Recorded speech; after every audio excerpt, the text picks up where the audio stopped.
ce qui est souvent pareil inadapté, c'est soit l'intensité, soit les mouvements. Et c'est très très rigolo parce qu'en fait ce sont des mouvements basés vraiment de posture naturelle.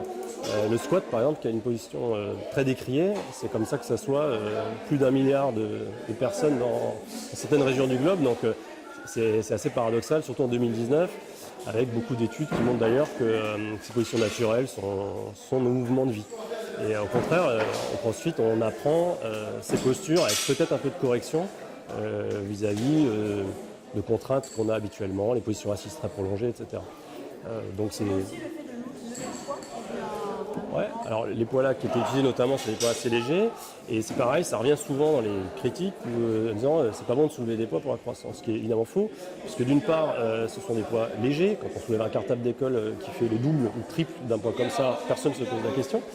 Et d'autre part, c'est des intensités tellement brèves, de quelques minutes, quelques secondes, que sur une semaine entière, c'est pas ça qui peut faire quoi que ce soit. Voire même un peu plus tard, à l'adolescence, donc les teens notamment, ça va un peu stimuler leur système immunitaire, hormonal.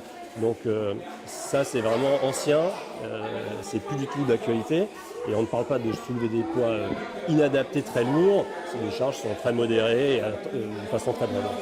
Parce que le CrossFit à la base, indépendamment de la variété du type d'exercice, moi je suis suivi, on est accompagné dans la posture finalement. Moi c'est ça qui m'a vachement interpellé. En fait c'est la même chose pour les enfants. Alors tout à fait. En fait, à la base, le CrossFit, il y a plusieurs bases puisque chacun en fait un petit peu ce qu'il en veut maintenant. Mais il y a effectivement une part d'alimentation, c'est comme la vraie base du CrossFit. Et au-dessus de ça, c'est le mouvement. Et c'est apprendre à bien bouger. Bouger un peu plus, par rapport aux contraintes actuelles de gens qui ne bougent pas assez, et bouger mieux. Ça, c'est le CrossFit.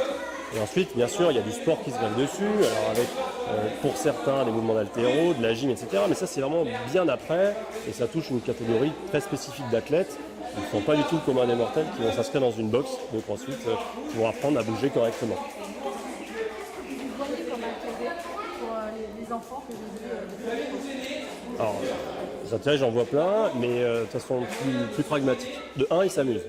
Parce que vous avez vu, ils passent leur heure à rigoler, à courir, c'est du jeu, c'est complètement ludique, c'est extrêmement varié, donc c'est pas lassant.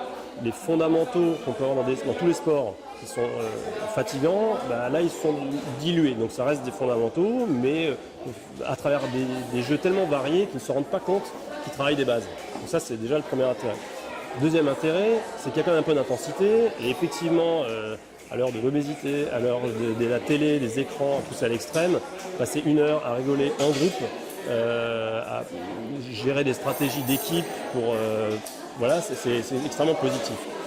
Pour certains, peut-être ça va devenir une passion, ça va devenir un sport, mais probablement pour la plupart, ça va devenir une base à tous leurs mouvements de vie, que ce soit dans leur quotidien à l'école ou un peu plus tard, ou même dans les sports qu'ils vont pratiquer.